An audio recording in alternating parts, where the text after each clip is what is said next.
Empire State of Sports with Landon. The Yankees have really, I think, made a mess of themselves this all season. This is the worst. Cashman's insistent that they're not running this roster back. He's acting like we can't see. It's not a lie if you believe it. It just screams spare parts to me. It screams, let's put a donut on a car and then ride it on the highway for 500 miles and hope it doesn't fall off.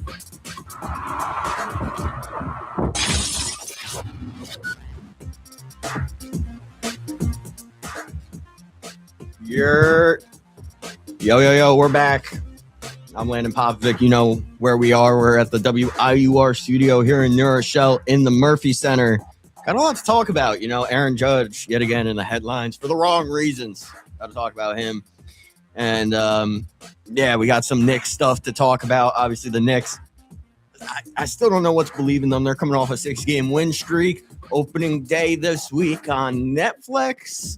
Just a few things that are kind of questionable, I think, when it comes to, the decisions that MLB has been making. I know we want to go with a younger crowd, but we're going to get into that in the first official segment of Empire State Check, because last week, in the inaugural one, I had a few guests come in and kind of switched the plan up there because it was not planned as I said. But let's talk about Aaron Judge to start things off. I think we're going to talk Aaron Judge a lot here. A lot to do with, obviously, the World Baseball Classic. USA falls short again, not able to capture that second title. But Aaron Judge has spent his career living under the brightest lights that sports can offer. He's the captain of the Yankees, the face of Major League Baseball. Yes, I'm talking to you, Shohei Ohtani. And now, after the 2026 World Baseball Classic, he's carried the flag for Team USA on the global stage. For years, the knock on Judge was simple. Historic regular seasons, loud Octobers that didn't always end, or scratch that, have not ended with a parade. People question whether he was truly that guy or just a regular season merchant when everything's on the line. But now his resume reads a little bit differently. 3 MVPs, a stack of postseason homers. He's got 17. We can't forget those. And a run through the WBC where he embraced being the focal point for an entire country, the biggest country participating in the United States. So today we're going to ask if Aaron Judge is great. Or we're not asking if Aaron Judge is great. We're asking why, even after all that, some people still hesitate to put him in the all-time conversation. No doubt, inner circle, all that. Yet again, I'm Landon Popovic. Welcome into Empire State of Sports. Going to run down a few things today.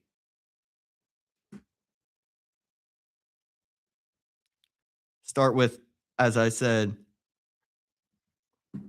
Aaron Judge.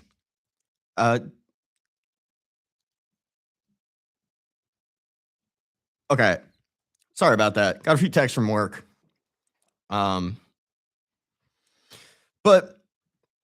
listen, did the WBC really change anything about the Aaron Judge narrative? If anything, I think it just added to the negativity surrounding, the captain. Did he earn the Captain America mantra after this World Baseball Classic?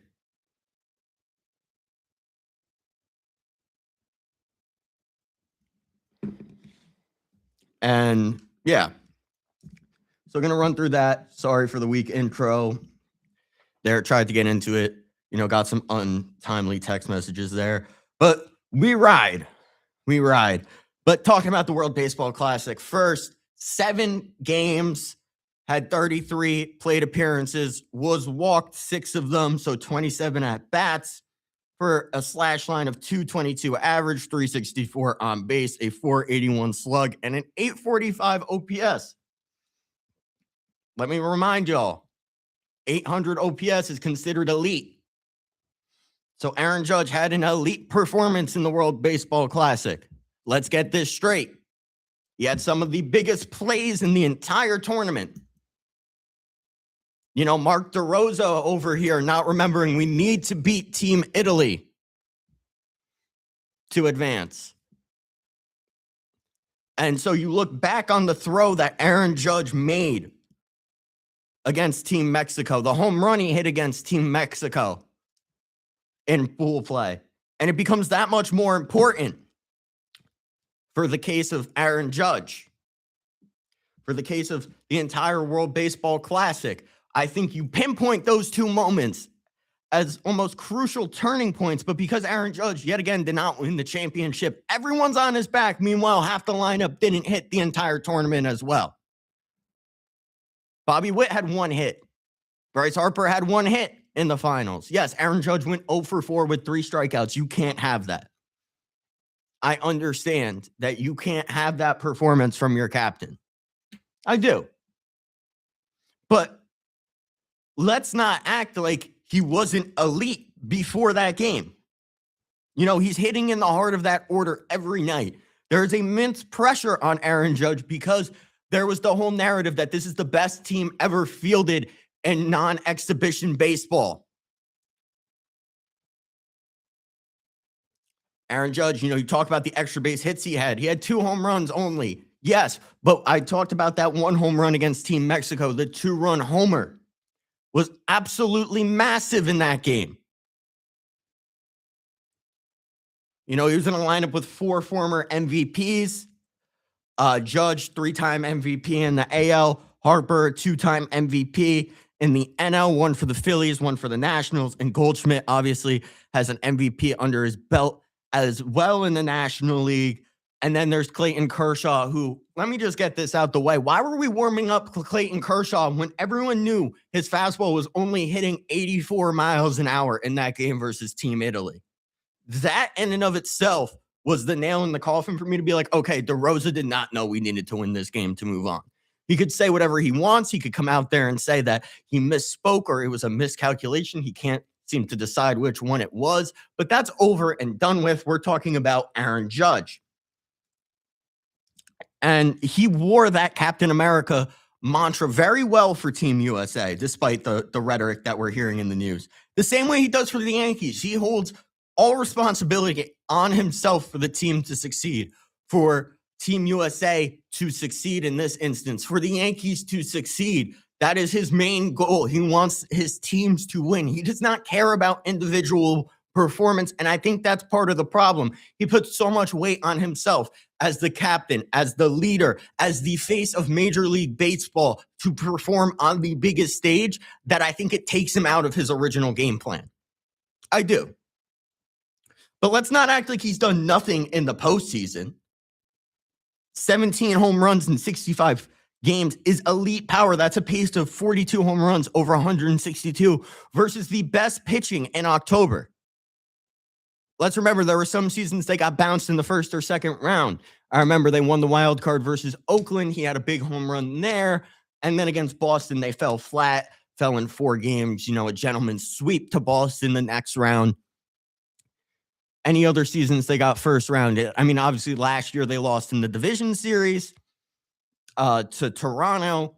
There are some seasons where they have fallen flat. They fell flat in 2020 against the Tampa Bay Rays in the division series. Obviously a weird season, 60 games, a weird kind of playoff format. But, it kind of feeds into a narrative that Aaron Judge is really feast or famine, that he's all or nothing. I understand that fans don't really like that, but when you talk about power hitters, when they come up against the league's best pitching, Shohei Ohtani has not been very great in the postseason. Shohei Ohtani has not been great in big games. Outside of that 3 home run game, I give him so much credit for going out there after that extra inning game. And I'll say it till I'm blue in the face that he pitched the next day. We all know Shohei Ohtani likes to get his sleep, rumored about 12 hours a day. I can relate there. Can't function without sleep. But he openly talked about embracing the Captain America mantra. Yes, saying that the team was, that Aaron Judge didn't fire the team up enough because he wasn't like the Latin American players. There's a quote from Aaron Judge recently about that same exact thing. Every culture is different. I loved everything. Mexico, Great Britain, and the DR were doing. My passion is grinding in the batting cage when no one is watching. As a 6-year-old with my dad. If I don't show it outwardly, it doesn't mean I don't love the game. Let's break that down a little bit. Because Aaron Judge is a Yankee fan. It's frustrating sometimes that he's kind of robotic. He does not show emotion. But he has shown emotion recently in playoff series. He showed a lot of emotion in the World Series, showed a lot of emotion last year when he had that generational playoff performance, which I feel like fans are forgetting now because of the quote-unquote bad World Baseball Classic performance. Meanwhile, he had over an 850 OPS. You know, his postseason struggles have kind of become like the LeBron narrative when LeBron didn't have a championship and he landed up bailing and going to the Heat. That's not Aaron Judge. Aaron Judge could have easily went to the San Diego Padres for more money. Fans forget that. But he chose to stay loyal to the New York Yankees because he wants to bring the 28th championship back there. But would winning the World Baseball Classic really have changed anything for Aaron Judge? Look, he'd add World Baseball Classic champion, Team USA captain to the byline. That's great for the Hall of Fame plaque, but Aaron Judge does not care about that. I, as a Yankee fan, do not care about that in regards to Aaron Judge. I'll repeat that. I do not care if Aaron Judge won the World Baseball Classic with Team USA. I don't. It wouldn't have changed anything for me, wouldn't change anything for my narrative. I don't think that Aaron Judge is a bad big game player. I think that that narrative is completely overblown. I think that Aaron Judge has done a lot in his playoff performances. Yes, he's had a few bad stretches in the playoffs. I have to admit that. But he produced in the World Baseball Classic. Mentioned he had an 840 OPS. You know, that's elite. That's up there with the league's best players. That would be top 10 in either the American League or National League in a season. Sorry, I got a little amped up there. I needed a sip of water. But you know, he wasn't hitting 140 in the World Baseball Classic. He was hitting 230. He wasn't not producing anything. I get it. The semifinals and finals were rough for Aaron Judge.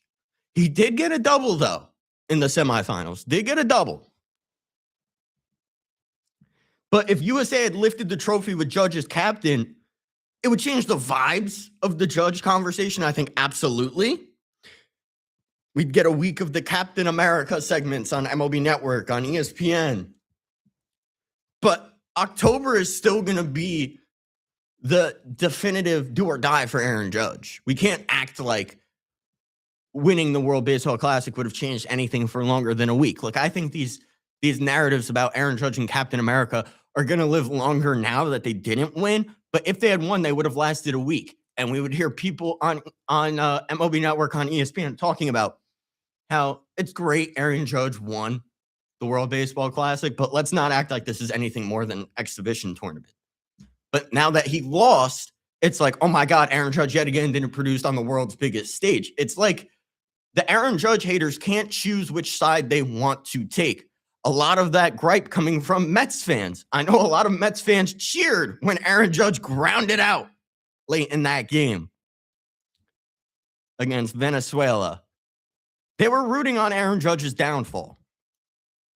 Shows how much that Mets fans can't get Aaron Judge out of their heads as much as they want to say that Juan Soto stuck in ours. I don't care about Juan Soto. It's great. Had some great energy for Team DR. How did that work out? Got bounced in the semifinals to the U.S. Look, legacy shifts on performance, not just hardware. I think the fact that he had that 845 OPS and he had some big swings in this tournament. I mentioned that 2-run homer. He threw out multiple runners. Threw out Tatis at third base against the DR. I think fans forget that. They forgot it because he didn't hoist the one-game trophy. And that's what I'm going to coin it, the one-game trophy. Because, let's face it, baseball can't be decided in one game. Listen, the World Baseball Classic is fine how it is. I think they've kind of nailed the format at this point because no one's going to be happy regardless of when it's played. Yes, I know there's some conversation about let's play it in November. Let's play it mid-season, replace the All-Star game 1 year. I think those are valid arguments. But you know, I think people are starting to treat the World Baseball Classic like a big tournament. And I think that's great. I think that's great for the game. But I don't think we should be holding this against Aaron Judge as much as we are whatsoever. I'm not holding it against him at all. I was upset for like a day. And then I was like, okay, opening days in a week. I was like sick. I was like, this really held me off for a week until opening day starts. But I want to shift a little bit towards the narrative of Aaron Judge versus David Wright, who's the real Captain America. I see that being floated around a little bit. You know, Wright is kind of the nostalgia Captain America. Obviously, had some great performances in the WBC. But Judge, let's be honest, he made it farther than David Wright ever did in the World Baseball Classic. I think people forget that. David Wright got bounced in the quarterfinals in 2013, got bounced in the semifinals in 2008, I believe. And yes, his production was otherworldly. 12 games across 2009, and 2013. 333 average, 16 hits, 1 home run, 15 RBIs, and an 858 OPS. I want to stress on that OPS for a second because let's remember what Aaron Judge is at 848, David Wright at 858. I mean, that's 10 points difference. That's not anything crazy. I don't think it would be the difference in an MVP discussion. So why should it be the difference maker in saying who the real big game guy is in the World Baseball Classic? Obviously, 15 RBIs, absolutely incredible in 12 games. But I mentioned 2009, USA reached the semifinals. 2013, they did not reach the semis, but Wright's performance, obviously, he had some big moments. He had a grand slam versus Italy, created this sort of bigger than life narrative for David Wright in the World Baseball Classic, especially. Looking again at Aaron Judge's stats in the WBC, 222 average, 364 on base, 481 slug, 845 OPS, 6 hits, 5 runs, a double, 2 home runs, 5 RBIs, 6 walks, and 7 strikeouts. I think the strikeouts really stand out to some people because a lot of the strikeouts did come in big moments. I will not lie. Strikeouts came in pretty big moments for Aaron Judge, but he's a strikeout guy. It's always been a problem since he got called up. It just kind of got masked by the fact that he got better with it as his career went on, got extremely better with it, and I don't think Aaron Judge gets enough credit for it. I think with ABS, Aaron Judge would be one of the few players that actually does benefit from it. See some players shrinking, Aaron Judge staying at the 6'7" listing for his player profile. Interesting to see how ABS affects him. But going back to the topic at hand, obviously the slash line's not as pretty as David Wright's in the World Baseball Classic, but Judge got on base. He hit for power. He carried a chunk of USA's lineup for pool play, at least. And obviously, Judge made the finals for the World Baseball Classic. He beat that Dominican team that everyone had coined as the best lineup of all time. That best lineup of all time got held to 1 run in 9 innings. Yes, obviously that team had beaten the record for home runs in the World Baseball Classic, but you look at the opponents they faced, like, did that really mean anything? I don't know. But Aaron Judge showed up in that game. Yes, box score, not going to show it, but that laser beam he threw in right field to get out Fernando Tatis was massive for the USA. Who knows what would have happened after that? The DR really fed on the vibes. They fed on the energy. Saw them taking the selfies. Really cool. I liked it. I did. I appreciated it. But I also appreciate Team USA playing the way they did. kind of more reserved, more conservative, but you saw them kind of get in the back and forth with Team DR. Saw them start to show some emotion. And I think that was really cool. But, yes, back to Captain America. Wright has the prettier WBC stat line and obviously all the headlines of Captain America. But Judge made it to the finals, and I think it kind of counterbalances each other. If we talk about who really is the real Captain America, I think it's kind of Adam Jones being the savior in 2017, robbing the home run from Manny Machado to pretty much seal the deal in that semifinals against the DR. And, talking about the right truthers coming from a lot of Mets fans, Captain America is about dominating the red, white, and blue. 12 games, 333, 16 hits, 15 RBIs, OPS over 850. That's right. Judge obviously hasn't matched the production in the tournament yet. He's only had one tournament. Who knows? He comes back in 3 years. In 2029, when there's the next World Baseball Classic, he carries them to a championship. Who knows? But like I said, I don't think it would really change much for the narrative around Aaron Judge. I think the only thing that will is for him to hoist the Commissioner's Trophy in October. But maybe the real answer is this, right? Is WBC Captain America, Judge's baseball's Captain America. So talking a little bit more about Judge and a broader point, how is this really going to affect Judge going into this season, going into 2026? Obviously, still has not reached the mountaintop of getting a World Series championship, getting that 28th title for New York, obviously would be massive. WBC gave him 7 high-intensity games, 33 plate appearances before the regular season, basically turning March into some playoff speed at bats. I think that's really going to benefit a player like Aaron Judge, who we've seen struggle at the start of seasons. He might get off to a red-hot start this year, and that would be dangerous. We could be talking about the 70 home run category for Aaron Judge. Coming off back-to-back monster seasons, 40-plus home runs, 280 average in 2026, plus handling the WBC spotlight. I think he enters this year firmly as the sports central character. I don't think it's Shohei Ohtani. I do. And, talking about pressure, I think this was a good taste of pressure for Aaron Judge this year, being the captain for both Team USA and the Yankees means there's now no off switch. He's the guy in March and then the guy in October. I think will be absolutely beneficial for Aaron Judge going into this year, having those World Baseball Classic at bats under his belt.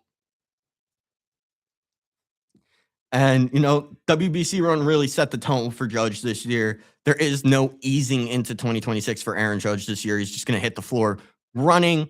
But talking about the Yankees as a whole, who's the biggest threat to the Yankees in 2026? I have to think that there is so much competition in the AL East. I think it's going to be a toss-up to see who wins that division. I think that 4 out of 5 teams have a realistic chance to win the AL East. I think the Orioles, Yankees, Red Sox, and Blue Jays all have a chance of winning the AL East. And that's what makes it so exciting. I love competitive divisions. I love the NL West. I love the NL East. I love the AL East. I love the AL West. I just don't like the central divisions because they tend not to be very competitive. Looking at the projections, Yankees, no team projected to hit 90 wins in the AL East. 87 and 75 projection for the Yankees, 86 and 76 for the Blue Jays, 86 and 76 for the Red Sox, Rays 81 and 81, and the Orioles right around 80 wins. I am really threatened by this Red Sox team. I think they did a lot to improve. I think they've slid all of their chips onto the table this year. I think that rotation got better, which was a huge weak point last year. I think that bullpen stayed dominant, which was so dominant down the stretch and really worried me in a 3-game set against the Yankees that if they had a lead going into the 6th, I really didn't think there was a chance that the Yankees come back in those games because that bullpen was so dominant. They had a Aroldis Chapman who was turn back the clock, become the best closer in baseball again. I think that The Red Sox are going to be very interesting this year. Obviously, a full year of Roman Anthony this year.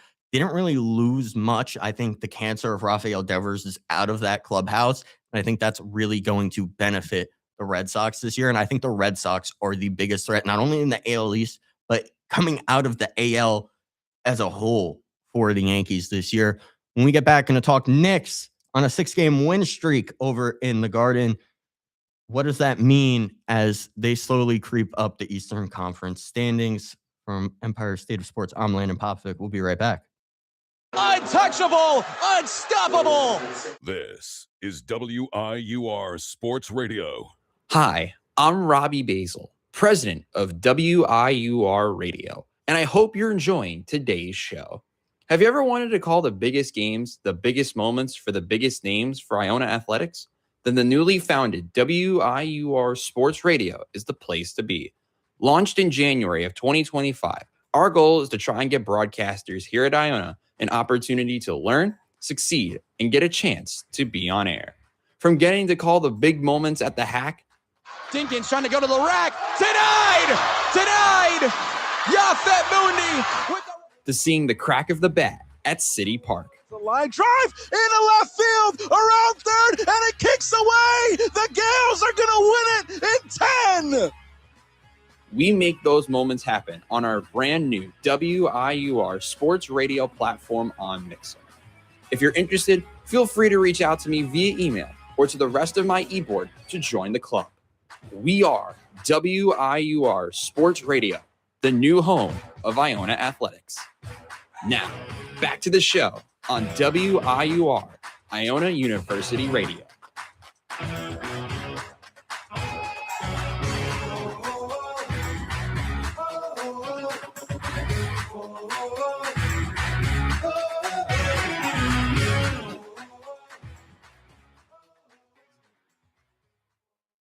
Yo, we're back. Empire State of Sports. Landon Popovic here, breaking you down all the news in the Empire State, all the sports news.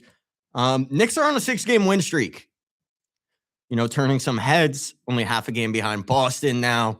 News of Cade Cunningham going down with an injury. Let's talk about that 6-game win streak first. Does it really prove anything to me? Knicks are 47-25 on the year after routing Washington 145-113 at the Garden. Over this streak, they've beaten Indiana twice, Golden State, Washington, Brooklyn, and it started with that Indiana win on March 13th. They're now third in the East, just half a game out of the 2 seed after the Celtics lost. You know, with Jason Tatum coming back, I do think that the Celtics are the favorite in the East. I do want to put that out there. Yes, the Knicks were able to go toe-to-toe with them last year, take them down in a 7-game series last year. Talk about March as a whole, 9-3, plus 11.5 average scoring margin in those 9 wins, including 2 blowout wins, 136-110 versus Indiana and 145-113 versus Washington. Karl Anthony Towns, I think, has taken a big step up in this. I do think that Nets game kind of put him back in my standings with him yet again. Made my mouth kind of sour on Karl Anthony Towns because all he did was really complain. And looking at him in the paint, absolutely useless. Couldn't get a hook shot to save his life. And as a center, I feel like that's a huge part of your job. Got to be able to get those mismatched shots off. Got to be able to burn your opponent on the odd man matchups. You know, and obviously he's had 25 plus points multiple times, 15 plus rebounds multiple times. And he had 26 and 16 versus Washington and 26 and 15 versus Brooklyn, although it didn't really feel like it.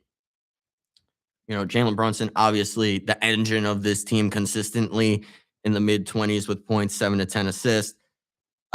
He had 30 points and 9 assists versus Golden State, 29 and 9 versus Indiana. But a lot of these teams that the Knicks have been beating on this streak are teams they should have beat, which I like because the Knicks have had this really bad trend this year of playing down to their opponent. You know, the Wizards are described as tanking, and the Nets are obviously clearly aiming for the number one pick. I mean, we saw them last night versus the Kings. Kind of throw the ball up in the air, let it drop. No one really wanted to try and score, but Jordy Fernandez got really mad last night for some reason. Thought that I think it was Claxton didn't step out of bounds. Really, just a weird spot. You know, a win is a win in the standings, obviously, for the New York Knicks. But if you're trying to sell me on title contender, scraping by a Brooklyn Nets team was really a moment that stood out the most to me. I think down the stretch for the NBA, I tried and look at certain games. Yes, Knicks and Nets, you could label a rivalry and that the Nets wanted to win that game. I don't think the Nets really wanted to win that game, but they came out hot, man. The Nets looked absolutely unstoppable. Who was it? Minot had over 20 points. I think he had 22, his season high. He played absolutely incredible versus us, was burning us. Knicks just unable to guard him, really. I think a lot of that was because of Karl Anthony Towns and his defensive ineptitudes. But yeah, you know, talking more about that Nets game, 93-92. Towns did have 26 points, 15 rebounds. Brunson had 88 assists, yet they only scored 93 points against one of the worst teams in the NBA. That line opened up at minus 18.5 for the Knicks. Winning by 1 was not in my cards whatsoever. You know, but those were sandwiched between two louder wins, 136-110 versus Indiana, where Hart had 33 points. And I want to point out Josh Hart, because Josh Hart was out against the Nets. I think he was out last night against the Kings as well. But I think his presence was really missed against the Nets because that game got very physical. Saw a few scraps happen. Saw Jordan Clarkson come running off the bench.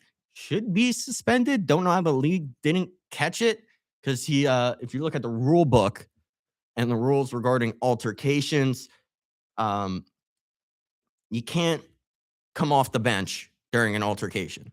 It results in an automatic ejection and suspension of said player for 1 game. Clarkson has yet to be hit with anything, but I'm sure the league will get him with at least a fine. But this is really a reality check for the Knicks. It shows they can win ugly, but also shows they still play down the competition some nights. That's the kind of performance that makes you hesitate, you know, to crown them as the best team in the East until they can handle business more cleanly against these bad teams.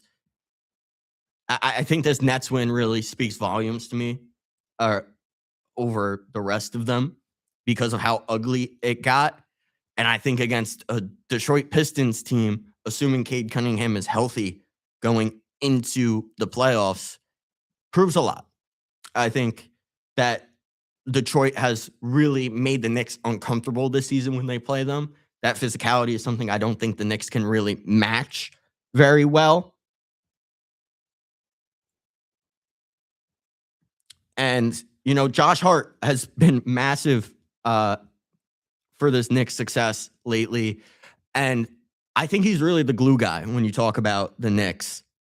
You know, he's averaging 12.1 points, 7.6 rebounds, 5.1 assists on 50.6% shooting. You know, that's just production all around the court. He's able to be here, there, everywhere.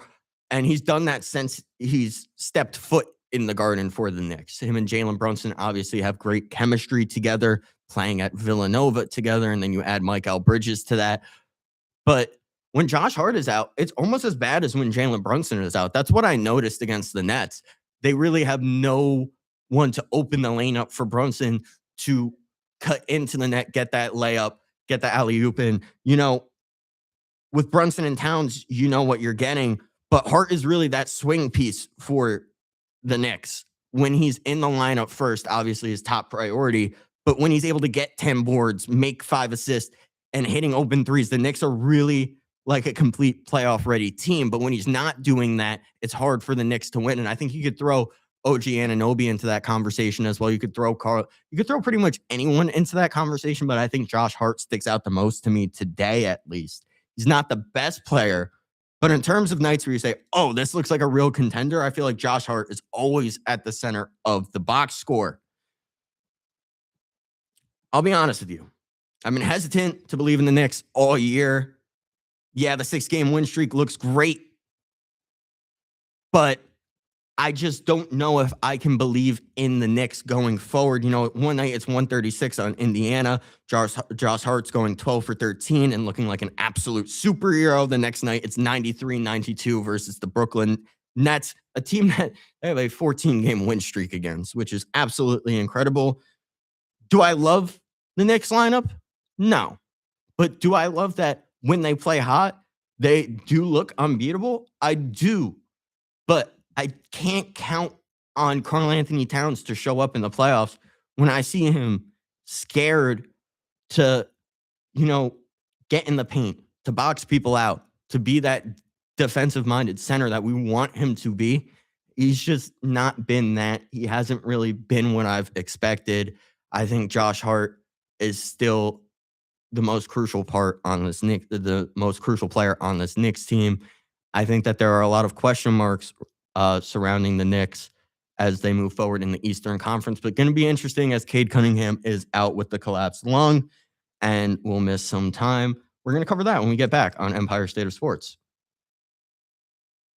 Untouchable.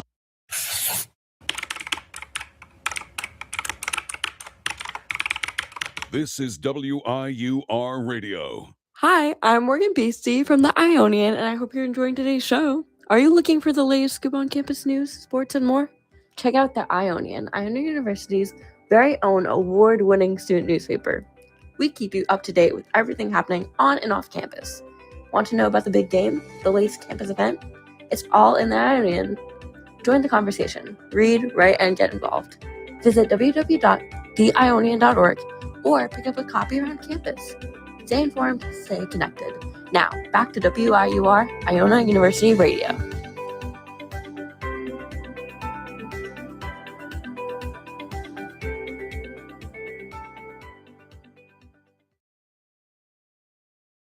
Almost put the headset on backwards. We're back, Empire State of Sports, live from the WIUR studio in the Murphy Center. I'm Landon Popovic, breaking down all the latest in the Empire State, all your latest sports news. I'm going to give you 3 debate topics here, give you a verdict on them, either under construction, approved, or send it back regarding on what I feel under construction means. I'm not quite buying the take. Send it back means I'm not buying the take at all. Like, I don't like it. And approved means I like the take. I approve the take. But the first one is, can the Knicks really chase down Detroit for the 1 seed with Cade out? I see a lot of people talking about this, that this is the Knicks' second chance. Coming into the year, everyone thought the Knicks would be the outright favorite to win the East. But, obviously things did not go their way. Detroit came out like gangbusters at the start of the year, were absolutely incredible. Looked like they were unbeatable at the OKC level. They've slowed down a little bit, and now with Cade Cunningham out, there are some worries that they're not going to be able to hold on to that 1 seed without him in that lineup. Obviously, Boston right at their coattails. The Knicks right at Boston's coattails now. And when you look at the Eastern Conference standings as of today, March 23rd, 2026, the Pistons are 51-19, first in the East, 729 win percentage on a 3-game win streak, despite Cade being out for 2 of those games. Knicks 47-25, third in the East on a 6-game win streak. Knicks are 4.5 behind Detroit, half a game behind Boston for the 2 seed, with roughly 10 to 12 games left. Obviously, mentioned Cade is out, has a collapsed lung. I don't think there's been a timetable as to when he can return. Collapsed lungs are very tricky. I feel like it's similar to the hamate bone in your hand, where you could either be out a month or you could be out the whole season. So going to be interesting to see. But obviously, Cade's been the engine for that Detroit team. Primary initiator, late game scorer, all NBA level usage. His absence means a lot for this Detroit team, I feel like. And the Pistons still have multiple games left versus playoff teams in the final weeks, including East top 6 opponents, where not having Cade can really prove to be detrimental for this Pistons team. And for New York to have a shot, or to even have a shot, they have to go 9-2 or 8-3 down this stretch to land in the 56 to 57 win range. And Detroit would really have to stumble, go 4-7 or 5-6. And then you have Boston as well, who the Knicks would have to leapfrog, and they would have to go around, 7-4 for the Knicks to be that top seed in the East. And yes, the Knicks are playing their best ball of the season right now on another incredible win streak, have won 6 straight games, including, that massive win against Washington last night, had a rout over Indiana, 136 to 110, where Josh Hart legit became Superman. But I'm going to go under construction on this one because you give me Cade Cunningham out, a 4.5 game gap is a lot to overcome in 12 games, even with Cade out. I think if Cade had gotten hurt, and let's say the Pistons had showed they were struggling a lot, I would be a little bit more on board with this. I think I would approve it. But with only 11 to 12 games left, and the Pistons winning 2 games straight without Cade, I think the Pistons are showing that they can manage without him. So moving on to the next one, is Jason Dominguez officially a bust because he's starting off in AAA?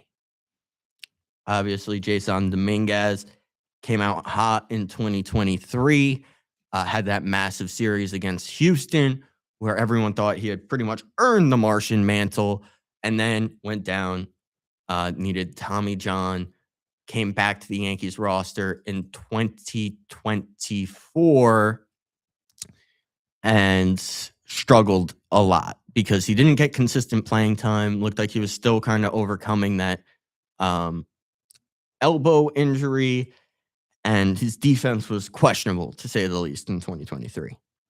But for the Yankees to option Dominguez to AAA, I think it says more about the Yankees organization than it does about Jason Dominguez. He had an incredible spring, I think, and people didn't really pay attention to it, obviously, because the World Baseball Classic was going on. He had a 325 average, 3 home runs, and a 978 OPS in 45 plate appearances. Look, I think Jason Dominguez is a great player. I think Jason Dominguez should be starting, and I think he would be starting on 29 out of 30 MLB teams in their outfields. Maybe outside the Dodgers, make it 28. I think Jason Dominguez has showed a lot of improvement. I think yesterday kind of sealed the deal, or 2 days ago, kind of let a routine pop fly go right by him in left field. I mean, you can't have that happen, especially in spring training. And ESPN's reporting that the Yankees still view him as a long-term part of their future, but there isn't an everyday role open for Jason Dominguez right now, as it is for the 2026 New York Yankees, because Trent Grisham accepted the qualifying offer. And I hate to rant about Trent Grisham again. I've ranted about Trent Grisham 3 times already on this show, and how I think that him accepting the qualifying offer was an early nail in the coffin for the Yankee season this year. I'll stand by that. I think losing Dominguez for 40 games probably to start in the minors until they realize that Trent Grisham can't cut it is going to be very detrimental to this Yankees offense. They're not going to be able to overcome that. Yes, the Yankees offense last year, I think people forget how good it was. They were better run differential wise than the Dodgers were. I mean, they were great offensively. And when you look at the power rankings for lineups this year, Yankees are 1, Dodgers are 2, Mets are 3. I do think the Dodgers have a better lineup than the Yankees. I don't understand why the Yankees have the number 1 ranked offense in all of baseball. And without Dominguez played 122 games last year. He didn't have a bad season, had an OPS creeping around 750, I believe, with around 20 home runs and a 250 average. I think they don't trust Dominguez enough in left field. And the fact that Randall Grichuk made the roster over Dominguez makes me sick. The fact that JC Escara has a roster spot makes me sick. I think that the Yankees have done a lot of blundering this spring, a lot of overthinking the roster. And I think Dominguez starting the season in AAA kind of proves that for me. And listen, the kid just turned 23, had an amazing spring. So to call Dominguez a bust simply because he's starting 2026 in Scranton is just a lazy take from fans that want to run him out the door like they did with Gary Sanchez, like they did with Gleyber Torres. The fans are so bad when it comes to jumping on players. The Yankees always have to have a player on their roster that is the target. I feel like there's always someone wearing the bullseye. And right now I feel like it's Dominguez. And the organization felt some sort of pressure from fans to buy into that Dominguez hate, to buy into the skepticism around Jason Dominguez. And it just proves to me that the Yankees are really bad at developing young talent right now. I don't think I have to say it, but I'm going to send this one back because Dominguez is 23 years old, had a red hot spring training. And I think when he does get his chance this year, he's going to be here to stay. He's never going to go back down. Dominguez will be an all-star very soon. Maybe this year, depending on when he gets called up this year. I think he's going to be absolutely incredible. So now the last debate is surrounding who has opening day this year. Netflix. Is opening day on Netflix bad for the sport? Look, Netflix has a 3-year deal now with MLB starting this year for opening and an exclusive opening day game. Yankees at Giants this Wednesday is a standalone national event, is what they are advertising this as. You know, it's Netflix's first exclusive MLB stream, opening the season with only one game that day. I think is going to be great to test the waters for Netflix. And as a part of the package, Netflix also gets the Home Run Derby and special event games like the Field of Dream games matchup at Rickwood Field this year. Obviously, a lot of people do not like this. You know, access to the game is not traditional through cable or Yes Network. You have to have Netflix to get Yankees Giants opening day. You have to have an active subscription. And fans already are juggling a multitude of subscriptions at this point: MLB TV, local regional networks, ESPN, Fox, Peacock, Netflix, Amazon Prime, Apple TV. It's like I could list the names, that the networks go on and on. I don't like the fact that games are in so many different places now. I miss the days when 142 out of the 162 games would be streamed on Yes. I do. I have to say that. And, you know, older fans, I like to point to my grandpa as a prime example. They don't know how to work those streaming apps. I'm not sure he's going to be able to watch opening day because it's on Netflix. I don't know if he's going to be able to get it working. And let's talk a little bit about some of the panel guests. We got the Usos tag team. I love wrestling. I do. But they don't fit into an opening day roster. I really like the initial team for the broadcast. And then they added Jameis Winston and now the Usos. I'm like, it kind of overshadows the fact that Barry Bonds is working an MLB game. The guy that's pretty much been in a cave, secluding himself for years, has really distanced himself from the MLB, from the professional sports landscape. He's working a game. And I think a lot of people are forgetting it because the game is not only on Netflix, but because we're getting some clowns added to the coverage, like the Usos. But Netflix, you know, talking about why this might actually be good. Netflix has over 250 million subscribers. You know, MLB is trying to get younger fans into the game. Streaming is obviously a huge part of going in the direction of a youth movement for MLB. And it's kind of eventizing opening day. It's making it a grand event. One solo primetime game, you know, gives the sport a true NFL Thursday night opener type of feel, which I like. I think that's really cool. But I can't get past the fact that this game is going to be streamed exclusively on Netflix. But I'm also going to send this one back because I think that this is actually going to be a good thing for the game. I do think it's going to get a lot of eyeballs. And for Yankees fans, you know, your team is literally the showcase for MLB's new model. And for the league, you know, if you want to get younger, you want to get global eyeballs on the game, putting the Yankees on Netflix on opening day as an exclusive matchup, there's no better way to do it. I mean, one of the biggest sports brands in the entire world, in my opinion, the biggest sports brand in the world, that NY, New York Yankees, pinstripes, everything to do with it is really holds a global type of allure. And I think it's going to get a lot of eyeballs on it. So if MLB, they want to feel bigger, want to, grow the game potentially before a lockout next year, maybe if we grow the game enough this year, it will avoid a lockout. I can only hope as a fan that's what happens. It does really set the scene for taking the next step in the evolution of baseball and bringing it to the next generation of fans. Going to take one more break before we head to the last segment as we touch on the New York Mets as they approach their opening day as well. Have a certain right fielder that made the roster that has a lot of fans excited for the new youth movement.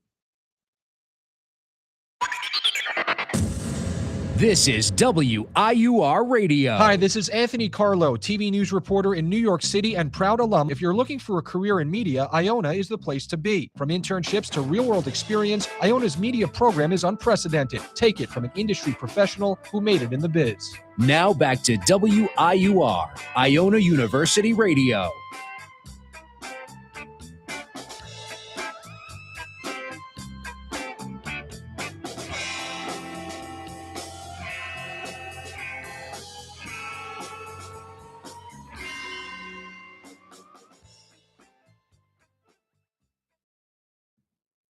Welcome back.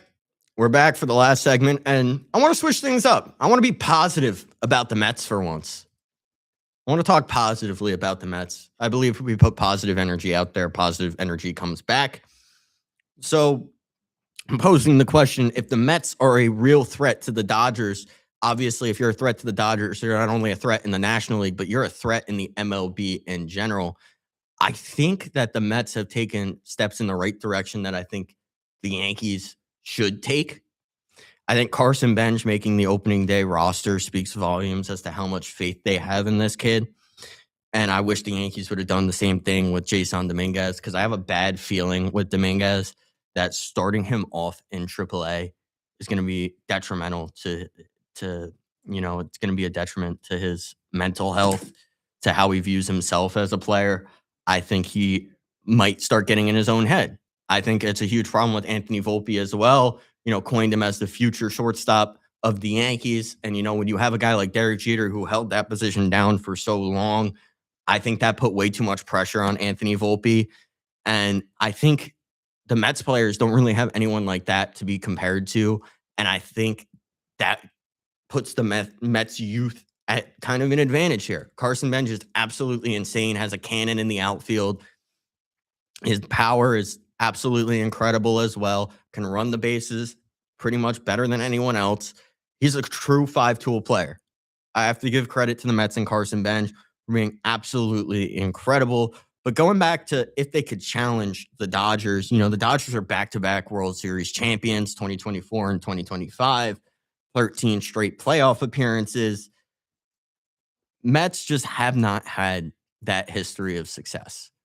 It seems like whenever Mets fans get any optimism and hope, that all comes crashing down, and really haven't had much to cheer for lately. But now have a new youth movement coming up. Obviously, Nolan McLean, Carson Bench being the ones, the headliners of that new movement. And then you talk about Brett Beatty. Can't forget Brett Beatty, who had a great second half last year, is proving to be kind of the new McNeil type player on that team. Going to be used more as a utility guy than strictly third base, testing him out in left field. Going to stay at third, might get some reps at second. Who knows? The Mets seem to plug anyone anywhere, and including Bo Bichette at third base. I think that eventually Francisco Lindor will be playing third base, and they'll move Bo Bichette back to shortstop, because I think Francisco Lindor is an incredible fielder, and I think he'll be able to man the fort a lot better at third base than Bo Bichette will, someone that hasn't played that position since the minor leagues. Look, I have to be realistic. The Mets really have no shot when it comes to challenging the Dodgers. I think their focus should really be on the Phillies, who are the biggest threat in that division. Yes, their window is kind of closing. I think they're in a similar situation to the Yankees, where they have some young names that are nice, but they don't really have the opportunities right now. And obviously, Bryce Harper's aging. I think this is really a do or die season to see if he stays in Philly or requests a trade out. Obviously, him and Dombrowski butting heads lately. I think that the NL East is actually wide open for the Mets, and I think that they could beat out the Phillies because I think every team in the NL East has holes, including the Mets, a lot of question marks, and I think that's why I think the Mets do have a very solid chance of winning the NL East this year, but can't forget a few years ago when they absolutely collapsed and were one of the best teams in baseball. And they ended up being a wild card team and getting ousted by the Padres in that 3-game set. And then obviously last year, they also collapsed, were the best team in baseball going into the All-Star break and didn't make the playoffs. So never know what to believe with the Mets. And, going to talk one more thing. Focus on the Mets younger core because I do want to stay on the positive route. Mets top 30 prospect list has 13 players with ETAs of this year, including Carson Bench. That's an entire wave of help coming in to help the Mets this year. And I think that could really be the difference maker this year, depending on how that youth movement plays. They have 4 players in the top 100 prospect list. They have so many young pitching talents, mentioned McLean. Just absolutely incredible stuff going on with the youth movement over in Queens. But it's going to be very up in the air how the Mets play this year because young players can either come in scorching hot and gain that confidence, or they could come in and not play so well, and then the fans get on you, and then they never play to the level you thought they were. I mean, the Dodgers have the best farm system in baseball, but when you talk about some players that came up for the Dodgers in recent memory, Gavin Lux was good for 1 year. Outman was good for 1 year. Pages has been solid, but not great. And Jeter Downs, their top prospect a few years ago, was traded for Mookie Betts. I think that the Mets are in a similar situation to that, where the players can come up, have one really good season, but it's going to be interesting to see how that goes forward. Well, that's all I have for you today on Empire State of Sports. Obviously, from Landon Popovic, I'm saying so long, and I'll see you next week covering the first week of Major League Baseball. Excited for it. Live from New York, this is WIUR Radio.